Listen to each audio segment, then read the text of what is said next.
You're not here right now. I mean, your eyes are reading this, but your mind, it left a while ago.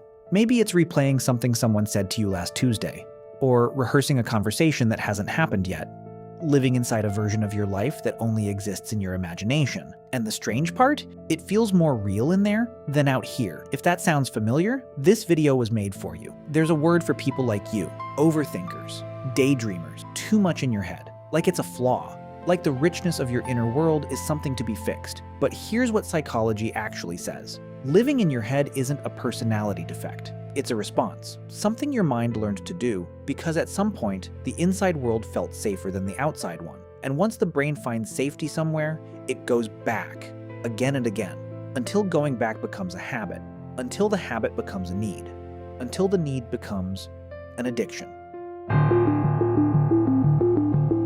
Your brain got stuck in a loop. Psychologists call it rumination, and it works like this. Something happens, a moment, a word, a look someone gave you, and instead of letting it pass, your mind picks it up, turns it over, examines it from every angle, and then does it again and again, not because you want to, but because the brain believes if it just thinks hard enough, it will finally find the answer that makes the discomfort go away. It won't. Research shows that rumination doesn't solve problems. It deepens them. The longer you loop, the worse you feel. And the worse you feel, the more your mind retreats inward, looking for relief in the very place that's causing the pain. That's the trap. Your inner world became an escape. There's a psychological experience called maladaptive daydreaming, and it's more common than most people realize. It's when your imagination stops being a place you visit and starts being a place you live. You build entire worlds in there, elaborate stories, conversations, scenarios. A version of yourself who has everything figured out. A life feels warmer than the one you're actually living. And researchers who study this say something important. People don't escape into their heads because they're weak. They escape because reality at some point became too much to hold. Maybe it was a childhood where the outside world wasn't safe. Maybe it was just the slow accumulation of disappointments. Maybe it was years of not feeling seen or understood that made the inner world feel like the only place where things could finally go the way you needed them to. The mind found a door, and it learned to open it. You cannot tolerate uncertainty. Here's one that almost nobody talks about. A lot of people who live in their heads aren't daydreaming. They're worrying. But even the worrying has a purpose. Psychologists have found that at the root of most mental spirals is something called intolerance of uncertainty. The mind can't stand not knowing. What did they mean by that? Did I say the wrong thing? What's going to happen if this goes badly?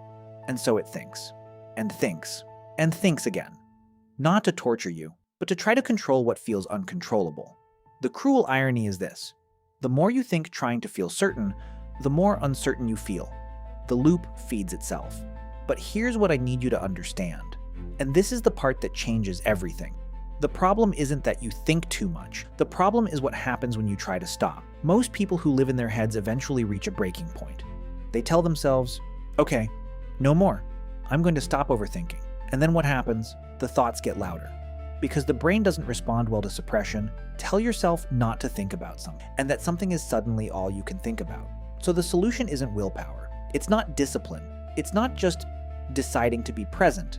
The solution is something quieter than that, and far more powerful. I want you to consider something. The fact that you live in your head this much is actually evidence of something beautiful about you. You have a rich inner life. You feel things deeply. You care about meaning. You don't just move through life on autopilot, you process it. That's not a flaw. That's depth. The people who change the world, the writers, the artists, the thinkers, the quiet observers, most of them lived inside their heads too.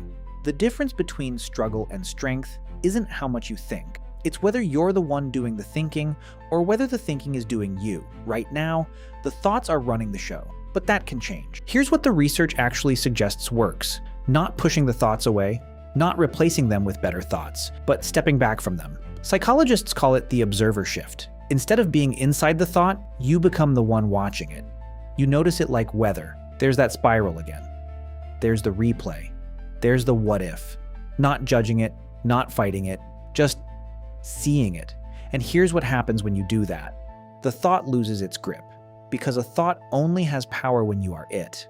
The moment you observe it, you've created space between you and it. And in that space, you remember something important. You are not your thoughts. You are the one who has them. So if you've spent most of your life living in your head, I don't want you to leave this video trying to escape it. Your inner world isn't the enemy. It's where your imagination lives. It's where your empathy comes from. It's where you've survived things that were too hard to face any other way. The goal isn't to abandon that world. The goal is to stop being trapped in it, to be able to go inside and come back, to visit your thoughts without losing yourself in them. That's the shift. Not from thinker to non-thinker, but from prisoner to someone who holds the key. And maybe, just maybe, the fact that you watched this all the way through means part of you already knows. You were never broken, you were just in there, and now you're starting to find your way out.